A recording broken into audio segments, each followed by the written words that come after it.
வணக்கங்க, welcome back to chef Deena's kitchen. எல்லாரும் எப்படி இருக்கீங்க? இன்னைக்கு நம்ம கிச்சனில் பார்த்தீங்கன்னா ஒன் பாட் ரைஸ் தான் பார்க்க போகிறோம். அதாவது மஷ்ரூம் வச்சு ஒரு சூப்பரான புலாவ் பண்ண போகிறோம். இது பார்த்தீங்கன்னா நல்லா வாசத்துக்கு வெங்காயம், தக்காளி, கொத்தமல்லி, புதினா, தயிர் இதெல்லாம் போட்டு அப்படியே மஷ்ரூம் போட்டு தம் பண்ண போகிறோம். அது மட்டும் இல்லை, இந்த ரெசிப்பியில் கொஞ்சம் சிக்கன் மசாலா போட்டிருக்கேன். வெறும் சிக்கன் மசாலா தான், ஆனால் சிக்கன் இல்லை. இதெல்லாம் போட்டு பண்ணும்போது பார்த்தீங்கன்னா முன்ன பின்ன சமையல் தெரியாதவங்க கூட இந்த மெத்தடில் பண்ணால் நல்லா வாசமாக இருக்கும். அதே டைமில் ஈஸியாக பண்ண முடியும். அதிகபட்சம் ஒரு 10லேருந்து ஒரு 15 நிமிஷம் டைம் ஸ்பெண்ட் பண்ணால் போதும், சூப்பராக பண்ண முடியும். ஸோ இந்த ரெசிபி பண்ணுறது எப்படி பார்க்கலாம். அது மட்டும் இல்லை, இந்த ரெசிபி பண்ணும்போது அந்த பாஸ்மதி ரைஸ் எப்படி ஹேண்டில் பண்ணணும், அப்புறம் அந்த கொத்தமல்லி புதினா எவ்வளோ போடுறோம், அந்த புளிப்பு தன்மைக்கு தயிர் எவ்வளோ போடுறோம், தக்காளி எவ்வளோ போடுறோம், இந்த மாதிரி நுணுக்கங்கள் எல்லாத்தையும் பார்க்க போகிறோம். இந்த ரெசிபி ரெடி பண்ணுறதுக்கு நம்ம என்ன பண்ணுறோம், அகரோட எலக்ட்ரானிக் ரைஸ் குக்கர் நம்ம வீட்டுக்கு வந்திருக்கு. ஸோ இந்த ரைஸ் குக்கரில் தான் நம்ம பண்ண போகிறோம். டக்குன்னு நீங்கள் வீட்டில் பண்ணலாம். அந்த சாதம் அடி பிடிக்குது, வெங்காயம் ரொம்ப குக் பண்ணுறோம், அந்த மாதிரிலாம் எதுவும் டென்ஷன் ஆக வேண்டியது. ஆட்டோமேட்டிக்காக நல்லா வெந்துருச்சுன்னா இது வார்மில் போயிடும். ஸோ அதனால் ரொம்ப ஈஸியாக நீங்கள் வீட்டில் பக்குவம் பண்ண முடியும். வாங்க இந்த ரெசிபி எப்படி ரெடி பண்ணுறது பார்க்க போகலாம். ஃபஸ்ட்டு நம்மக்கிட்ட இருக்க வெஜிடபிள்ஸ் எல்லாத்தையும் நல்லா வாஷ் பண்ணி எடுத்துக்கங்க. எப்போவுமே வீட்டில் ஒரு ரெசிபி பண்ணும்போது பர்டிகுலராக பார்த்தீங்கன்னா அதுக்கு தேவையான பொருட்கள் எல்லாத்தையும் ரெடி பண்ணி வச்சுட்டு தான் நீங்கள் பண்ணணும். ஏன் கேட்டிங்கன்னா, நீங்கள் வீட்டில் சமையல் பண்ணும்போது டக்குன்னு வெங்காயம் எடுக்கணும், இஞ்சி பூண்டு பேஸ்ட் எடுக்கணும், தக்காளி எடுக்கணும் அப்படின்னு சொல்லிட்டு போனீங்கன்னா எதனா விஷயத்தை கோட்டை விட்டுருவோம்.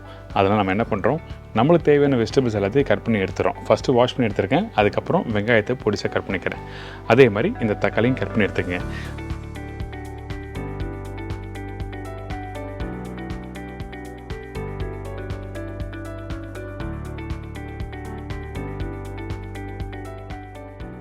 அது மட்டும் இல்லாமல் இந்த கொத்தமல்லி, புதினா, பச்சை மிளகாய், இந்த ரெசிபி தேவையான எல்லாத்தையும் கட் பண்ணி எடுத்துருக்கேன். அதுக்கப்புறம் இந்த இஞ்சி பூண்டு பேஸ்ட்டு. இந்த இஞ்சி பூண்டு பேஸ்ட்டு பார்த்திங்கன்னா 7 மடங்கு பூண்டு, 3 மடங்கு இஞ்சி போட்டிருக்கேன். ஏன் கேட்டிங்கன்னா, அந்த பூண்டோட வாசம் அதிகமாக இருக்கணும். இஞ்சியோட காரம் கம்மியாக இருந்தால் தான் அந்த ரெசிபி நல்லாயிருக்கும். அதனால் கொஞ்சமாக தண்ணி ஊற்றி இது எல்லாத்தையும் அரைச்சிட்றோம்.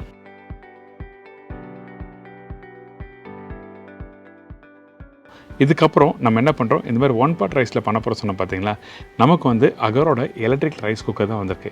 இதில் ஆப்ஷன் பார்த்தீங்கன்னா ஒன்று குக் சொல்லி ஒரு ஆப்ஷன் கொடுத்துருப்பாங்க. வெந்த பிறகு பார்த்தீங்கன்னா வார்ம் போயிடும். ஸோ ரொம்ப ஈஸியாக நீங்கள் வீட்டில் பண்ணிக்கலாம்.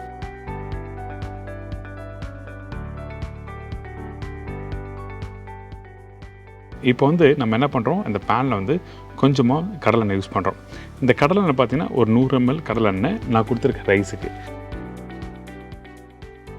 இந்த எண்ணெய் 100 ml ஊற்றின பிறகு அதுக்கப்புறம் இந்த முழு கரம் மசாலா, அதாவது பட்டை, லவங்க, ஏலக்காய், தாளிப்புக்கு தேவையான அளவுக்கு கொஞ்சமாக போட்டிருக்கேன். இதெல்லாம் போட்ட பிறகு நல்லா பொரிஞ்சு வரும் பார்த்தீங்களா.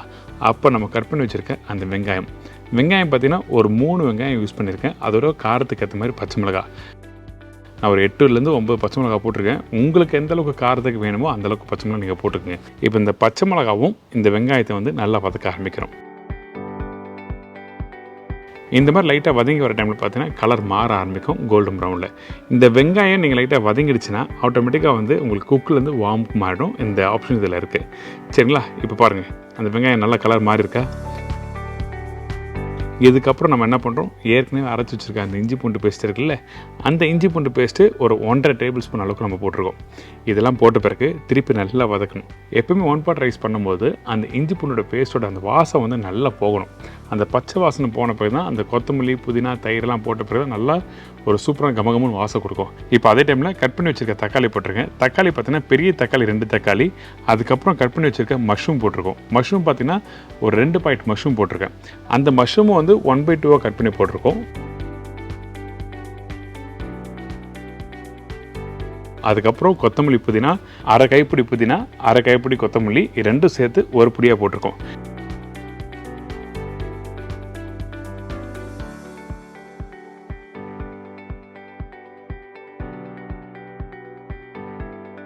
இப்போ இதெல்லாம் போட்ட பிறகு நல்லா மிக்ஸ் பண்ணுங்கள்.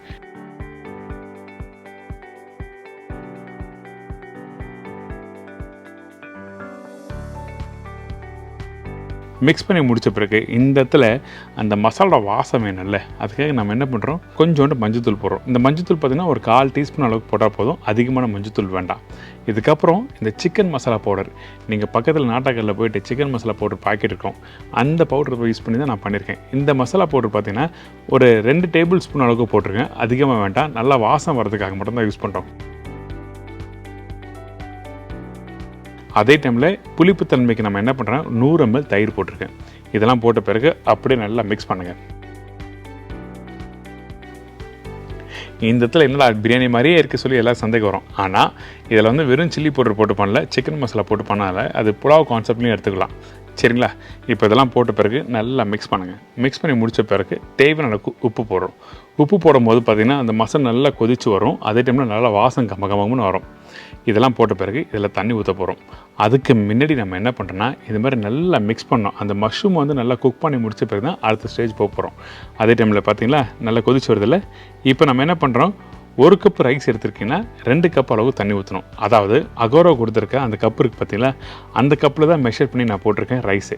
நான் வந்து 5 கப் ரைஸ் எடுத்திருக்கேன். அந்த 5 கப் ரைஸ்க்கு வந்து 10 கப் அளவுக்கு தண்ணி ஊற்றிருக்கோம். இந்த தண்ணி ஊற்றின பிறகு நம்ம என்ன பண்ணுறோம், ஒரு மூடியை போட்டு வச்சுருங்க ஒரு 2 நிமிஷம்.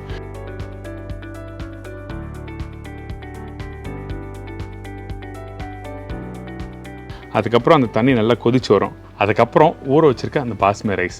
இந்த பாஸ்மதி ரைஸ் பார்த்திங்கன்னா கிட்டத்தட்ட ஒரு 15 நிமிஷம் ஊற வச்ச ரைஸ் தான். ரொம்ப நேரம் ஊற வைக்க வேண்டாம். சில பேர் வந்து இந்த மாதிரி எலக்ட்ரானிக் ரைஸ் குக்கரில் பண்ணும்போது ரைஸ் ஊற வைக்காமல் போடுறாங்க. அப்படி பண்ணாதீங்க. ஊற வச்ச ரைஸ் போட்டால் தான் கரெக்டாக இருக்கும். இந்த ரைஸ் குக்கரில் வந்து ரைஸ் போட்ட பிறகு நல்லா வெந்து ரெடி ஆகி வரும். அப்போது ஒரு மூடியை போட்டு கரெக்டாக ஒரு 10லேருந்து ஒரு 12 நிமிஷம் கழிச்சு ஓப்பன் பண்ணி பார்த்தீங்கன்னா அந்த குக்கிங் ஆப்ஷன்லேருந்து வார்ம் ஆப்ஷனுக்கு மாறி இருக்கும். அதுக்கப்புறம் ஓப்பன் பண்ணி பார்த்தீங்கன்னா இந்த ரைஸ் நல்லா உதிரியாக இந்த மாதிரி வந்திருக்கும். பார்த்தீங்களா எப்படி இருக்குது? சூப்பராக இருக்குல்ல? அந்த மஷ்ரூம் அப்படியே முழுசாக தெரியுது. அதே டைமில் அந்த பாஸ்மதி ரைஸ் ஒன்றோட ஒன்று ஒட்டாமல் அப்படியே சூப்பராக பிரியாணி மாதிரி இல்லை பார்க்குறதுக்கு. இது 1 பாட் ரைஸு. இது பேச்சுலர் ஸ்டைலில் உங்களுக்கு சொல்லி கொடுத்துருக்கேன். ட்ரை பண்ணி பாருங்கள். உங்கள் எல்லாருக்கும் ரொம்ப பிடிக்கும். அது மட்டும் இல்லை, உங்கள் வீட்டில் யாராவது கெஸ்ட் வந்தோன்னா ஒரு லார்ஜ் ஸ்கேலில் நீங்கள் பண்ணணுச்சுன்னா அந்த டைமில் இந்த மாதிரி ரெசிபி வச்சு நீங்கள் டக்குன்னு பண்ணலாம். இன்றைக்கி இந்த ரெசிபி எல்லாருக்கும் பிடிச்சிட்டு நினைக்கிறேன். என்ஜாய் பண்ணுங்கள்.